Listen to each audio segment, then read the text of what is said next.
Bienvenidos al debate Fe en la Lupa, el espacio donde analizamos y reflexionamos sobre cada programa de Una luz en la oscuridad. Y si el peor consejo que alguien pudiera recibir, en este preciso momento fuera simplemente, sigue a tu corazón. Digo, porque culturalmente nos han bombardeado un montón con esta idea, ¿no? Totalmente, la vemos en películas, en frases motivacionales, en canciones pop.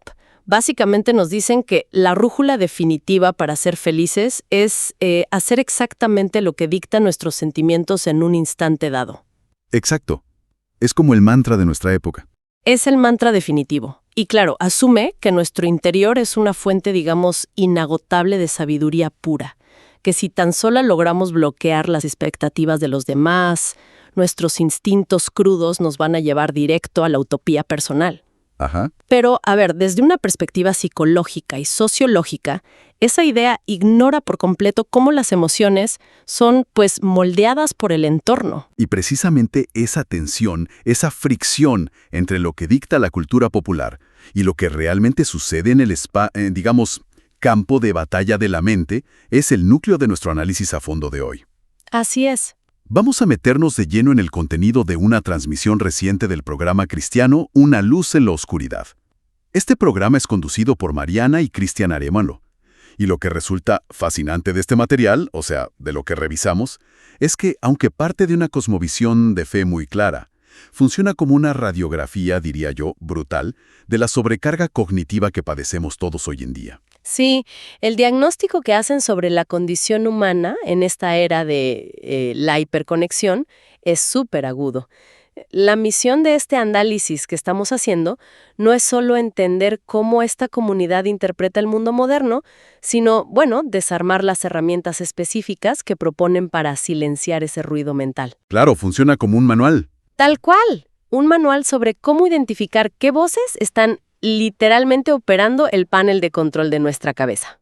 Y antes de llegar a esa batalla psicológica interna que es fascinante, me llamó muchísimo la atención cómo esta transmisión procesa la información del mundo exterior, en su segmento de noticias globales. Sí, es un contraste interesante. Nos muestran a una fe intentando adaptarse a la velocidad de la luz, hablan de la Iglesia Vida Nueva y de un nombramiento, el de Rigoberto Hidalgo como director ejecutivo, para una iniciativa que honestamente me suena a ciencia ficción. A ver, cuenta. Evangelización dentro del videojuego Roblox. Imagínate eso. ¡Wow! Claro, el contraste es enorme cuando uno piensa en las instituciones tradicionales. Roblox es un ecosistema digital masivo, operado por avatares, economías virtuales, tiene una arquitectura de atención diseñada explícitamente para retener a los adolescentes por horas. Sí, horas y horas frente a la pantalla.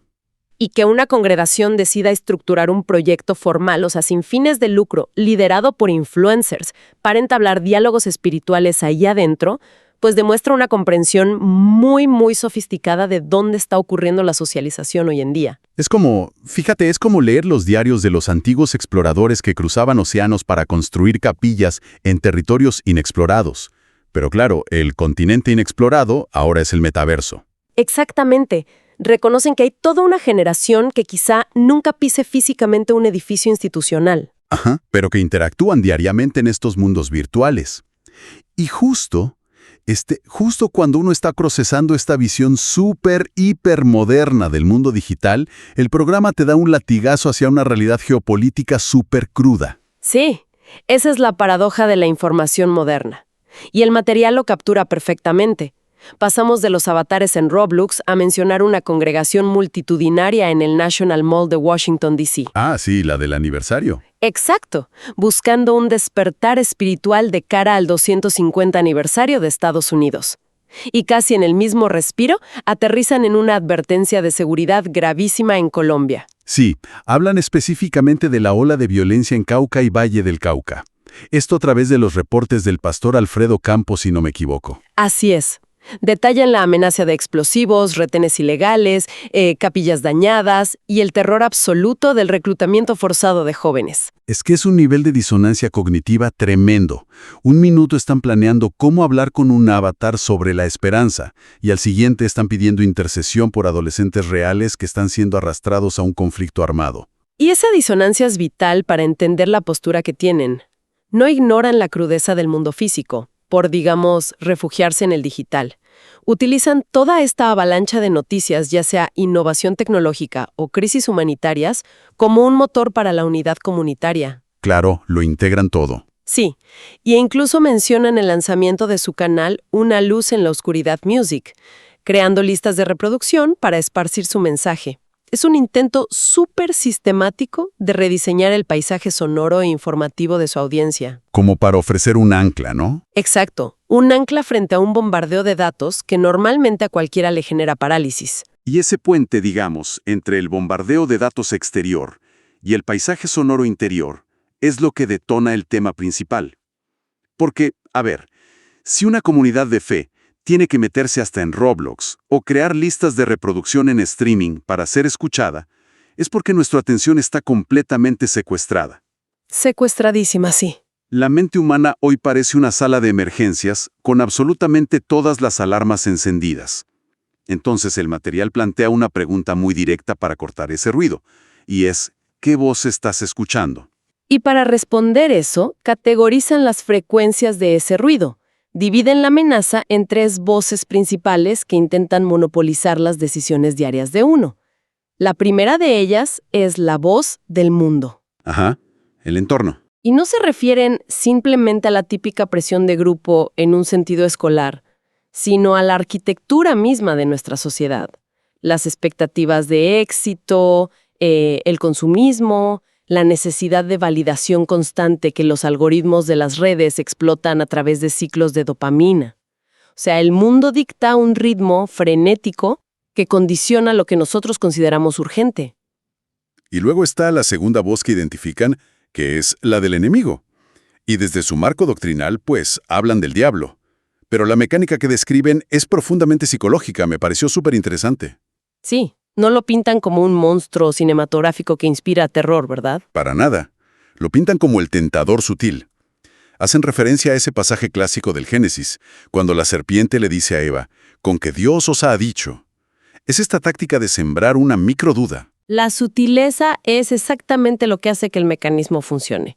La sugerencia inicial siempre parece inofensiva o incluso lógica bajo cierta luz. Esa voz minimiza el riesgo diciendo cosas como «no pasará nada, te lo mereces, nadie se va a enterar». Claro, la justificación fácil. Pero el análisis destaca un giro muy cruel que ocurre inmediatamente después de tomar la mala decisión. El tentador de repente se transforma en el acusador. Uy, ese cambio de rol es devastador. Primero te convence de cruzar la línea, de romper tus reglas, y en el segundo exacto en que lo haces, la voz cambia el discurso a «Mira lo que hiciste, ya arruinaste todo, eres un hipócrita, no tienes remedio». Es un bucle diseñado para generar una culpa paralizante. Totalmente paralizante.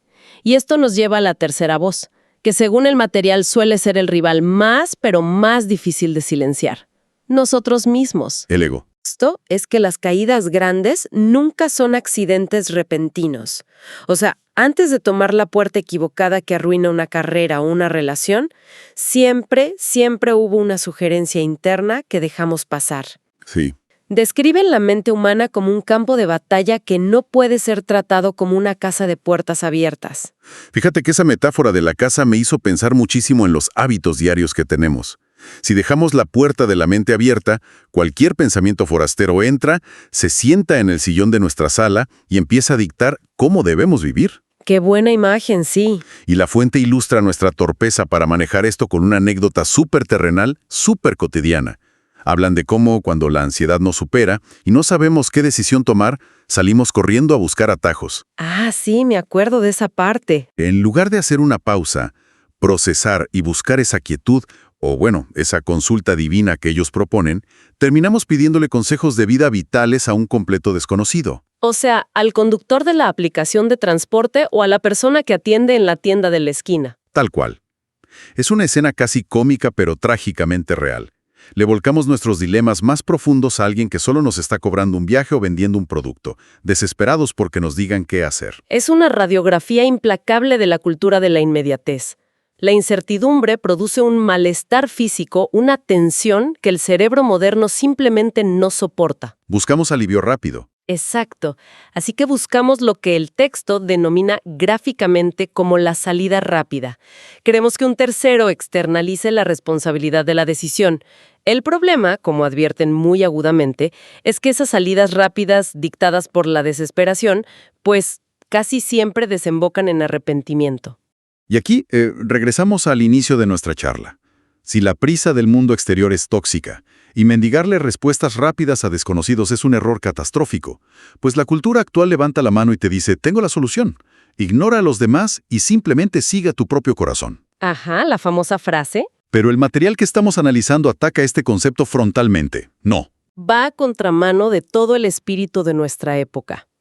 Argumentan, apoyándose claro en su tradición bíblica, que el corazón humano es intrínsecamente engañoso.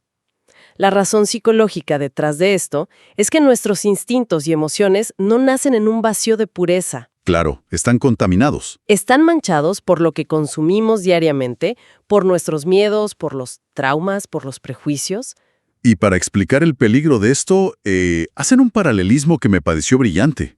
Mencionan esa famosa película infantil sobre las emociones, donde vemos una mente humana operada desde un panel de control. Ah, sí, la de la mente intensa. Esa misma. Imaginemos que dejamos la toma de decisiones vitales en manos de la ira o del miedo. Si el corazón siente ira y uno lo sigue ciegamente, termina destruyendo relaciones bajo la excusa de estar siendo, entre comillas, auténtico. Totalmente. Si el miedo toma el mando, uno se paraliza y justifica la inacción. Y citan cómo la búsqueda egoísta de esa felicidad instintiva termina, pues, justificando acciones horribles hacia otras personas. Es muy cierto. Y para reforzar el peligro de ceder la autoridad a la voz equivocada, rescatan la historia de un joven profeta en los textos antiguos. La instrucción original que tenía este chico era clara y directa: entregar un mensaje y no detenerse a comer ni beber en ese lugar. Instrucción sencilla. Sí, pero en el trayecto es interceptado por un profeta anciano que le miente en la cara. Le asegura que un ángel le ha dado una nueva directiva invitándolo a su casa a comer. Lo interesante de esa narrativa es que la trampa no vino de un enemigo obvio con cuernos y cola, sino de una figura de autoridad que parecía compartir su misma jerarquía espiritual. Eso es lo más fuerte. El joven profeta desobedece su convicción original por escuchar una voz externa que sonaba súper legítima. Y el resultado, bueno, le costó la vida.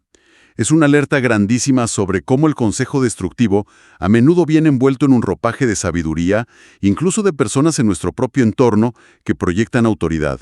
Y para navegar ese laberinto de voces engañosas, el programa introduce una distinción fundamental, yo diría que vital para la salud mental y espiritual: la diferencia entre acusación y convicción. A ver, explícanos eso. La voz de la acusación se dedica a aplastar. Destruye la identidad diciendo, eres un fracaso irreparable, no sirves para nada. La convicción, por otro lado, expone el error, sí, pero su mecanismo es correctivo, no destructivo. Te muestro la falla con el objetivo explícito de restaurarte. Bueno, a ver, aquí necesito hacer una pausa y plantear el dilema que surge lógicamente de todo esto. Porque si el mensaje central es que la voz de la sociedad nos arrastra al estrés, Ajá. y la voz de figuras de autoridad puede ser engañosa, y encima mi propia voz, mis propias emociones, están contaminadas y son engañosas, esto es una receta para la parálisis total. Sí, suena a callejón sin salida. O sea, ¿cómo se supone que un ser humano común y corriente tome la decisión de, no sé, cambiar de trabajo o de mudarse, si todas las fuentes de información, internas y externas, son sospechosas? Ese es exactamente el nudo gordiano del texto. Y la respuesta que ofrecen tiene un matiz psicológico brillante. La premisa no es que la persona sea incapaz de tomar decisiones, sino que el problema radica en el prisma a través del cual mira el mundo. Sus heridas no sanadas. Utilizan una frase que actúa como una verdadera bofetada de claridad. Dicen, no vas a decidir desde la herida. Decidir desde la herida. ¡Wow! Eso explica tantas reacciones desproporcionadas que vemos a diario, ¿no? Exactamente. Cuando afirman que el corazón es engañoso, se refieren a que nuestras reacciones impulsivas suelen ser respuestas de trauma. Si alguien sufrió rechazo en el pasado, su herida va a dictar que aísle a sus seres queridos ante la menor fricción solo para evitar salir lastimado nuevamente. como un mecanismo de defensa mal calibrado. Sí, entonces la solución que proponen no es quedarse quieto en parálisis, sino el sometimiento del ego. Requiere pausar, bajar el volumen de la defensiva personal y filtrar los pensamientos a través de la paz. Cuando se logre esa calibración, aseguran que se entra en lo que describen simpáticamente como la onda verde. Me encantó esa analogía de la onda verde. Es la sensación exacta de ir manejando por una avenida principal y que todos los semáforos se vayan poniendo en verde justo antes de llegar a la esquina. Hay un fluir. Ya no estás peleando contra el tráfico de la ansiedad ni frenando en seco por el miedo. Claro, vas avanzando tranquilo. Estás avanzando con una certeza silenciosa, sabiendo que la decisión proviene de un lugar de convicción sana y no de una reacción al pánico puro. Ahora bien, lograr esa claridad mental y entrar en esa onda verde no elimina mágicamente los problemas del mundo real. Ojalá, pero no. Más universales de todos. La historia de David frente al gigante. Pero lo hacen enfocándose en un detalle que a menudo, pasamos por alto en las clases de escuela dominical. Claro, porque todos conocemos el resumen. El joven pastor derrota al gigante guerrero. Pero el análisis hace un zoom a los momentos previos. Tienes al ejército profesional de Israel completamente petrificado en las trincheras. ¿Por qué? Porque llevan semanas escuchando el eco incesante de las amenazas de este gigante. Han permitido que esa voz hostil configure su realidad. Exacto, y los paraliza. Llega David, escucha el mismo ruido ambiental, el mismo griterío, pero toma la decisión consciente de no otorgarle autoridad a esa narrativa de derrota. La intervención de las autoridades en ese preciso momento es súper clave. El rey intenta equipar a David para la batalla ofreciéndole su propia armadura. O sea, le ponen una coraza pesada, un yelmo de bronce gigante. Desde la lógica del mundo exterior, esto es lo más sensato, usar los mecanismos de defensa comprobados por la experiencia de otro soldado mayor. Y el resultado es que David ni siquiera puede caminar. Imagínate el peso psicológico de intentar pelear tu batalla diaria usando la armadura de las expectativas de otra persona. Es asfixiante. Tratar de replicar el mecanismo de supervivencia de un colega o copiar al pie de la letra los consejos de éxito de un magnate en Internet que no te conoce. Nos ponemos trajes que no fueron hechos para nuestra fisionomía emocional, y esa armadura prestada nos vuelve torpes, lentos y vulnerables. David rechaza todo eso argumentando que simplemente no conoce esas armas. Es un ejercicio de autoconocimiento radical, si lo piensas. Elegir enfrentar un problema monumental despojándose de lo que la sociedad considera la protección adecuada requiere una identidad muy sólida. David desciende al arroyo y toma 5 piedras lisas. Usa su honda, herramientas cotidianas que domina a la perfección. Con las que él se siente seguro. Sí, el mensaje subyacente es que la victoria no proviene de adoptar una fuerza artificial, sino de confiar en el diseño original con el que fuimos creados, respaldados por una fe inquebrantable. Y incluso, el programa señala cómo David silencia al gigante con sus propias palabras. Declara el resultado de la batalla antes de siquiera lanzar la primera piedra. Hacen un puente directo entre esta actitud y la forma en que Jesús se enfrentó al desierto. Ah, sí, la tentación. Cuando fue bombardeado con sugerencias tentadoras de atajos hacia el poder y la riqueza rápida, no se enredó en debates intelectuales interminables con la voz. Utilizó verdades fundamentales, textos específicos, para apagar la voz del engaño inmediatamente. Cortó de raíz. Y la conclusión del material junta todas estas piezas para definir el resultado final de quien aprende a filtrar sus voces. Utilizan una expresión muy coloquial, muy de nosotros, para describir el estado anterior, el complejo de pollito mojadito. Sí, me dio mucha risa, pero la imagen mental es perfecta y un poco dolorosa a la vez. Ese estado de temblor perpetuo, de sentirse una víctima indefensa ante las circunstancias, siempre a merced de lo que el mundo o los traumas le dicten a uno. Operar ese complejo de pollito mojadito es el verdadero milagro que proponen. Al apagar el ruido tóxico, ojo, no queda un vacío zen. Queda un espacio despejado donde la persona asume una nueva identidad. Hablan de verse a uno mismo como un heredero adoptado, con derechos y autoridad real. Ya no eres la víctima. Exacto. Silenciar la voz de la herida permite que florezcan los talentos naturales que estaban, aplastados bajo la armadura pesada de otras personas. Es un manifiesto de empoderamiento muy profundo. Tus traumas pasados y las expectativas asfixiantes del entorno no son tus dueños. Al recorrer todo este material, yo diría que la relevancia trasciende cualquier frontera doctrinal. La urgencia de auditar nuestro consumo mental es crítica, ya sea que estemos lidiando con la sobreestimulación de entornos digitales, como veíamos al principio con la expansión en el metaverso de Roblox, o enfrentando dilemas vocacionales que nos quitan el sueño a las 3 de la mañana. Totalmente. La necesidad de poner un filtro entre el ruido del mundo y nuestro panel de control interno es literalmente una cuestión de salud mental básica hoy en día. Hemos trazado un arco súper completo hoy. Comenzamos observando cómo una fe milenaria busca entablar conversaciones a través de avatares en un videojuego para atravesar este ruido digital y contrastamos eso con el peso abrumador de la realidad geopolítica. Sí, de Roblox a la crisis en Colombia. Ajá. Analizamos la trampa de mendigar consejos de vida impulsivos a desconocidos por no tolerar la incertidumbre. Destapamos el peligro enorme de tomar decisiones dictadas por heridas no sanadas. Y finalmente, rescatamos la vital importancia de rechazar armaduras ajenas para enfrentar nuestros propios gigantes. Ha sido un viaje intenso de verdad por la arquitectura de nuestras decisiones. Y para cerrar este análisis a fondo, hay un pensamiento provocativo que se desprende de todo esto. Algo para que quienes nos escuchan lo mastiquen durante los próximos días. A ver. Si asumimos que la voz con la que nos hablamos a nosotros mismos, nuestra voz interior, es en realidad un eco amalgamado de todas las influencias, algoritmos y opiniones que hemos dejado entrar a la sala de nuestra mente, ¿qué pasaría si intentáramos hacer un ayuno de voces absoluto por una semana entera? Es un desafío que atenta contra toda nuestra estructura diaria actual. Pensemos en esto. Imaginar una semana sin pedir consejos no solicitados, sin abrir redes sociales para ver cómo viven los demás o qué opinan, sin podcast de productividad de fondo, sin música constante llenando los silencios.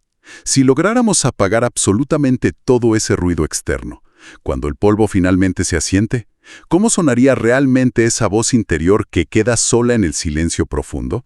Es un experimento que asusta bastante, honestamente, porque nos obligaría a enfrentar de golpe lo que realmente está sucediendo en ese panel de control. Pero quizá en medio de ese silencio radical, descubramos cuáles armas son verdaderamente nuestras y podamos salir a pelear sin armaduras prestadas. Muchas gracias por acompañarnos, nos vemos en el próximo análisis a fondo.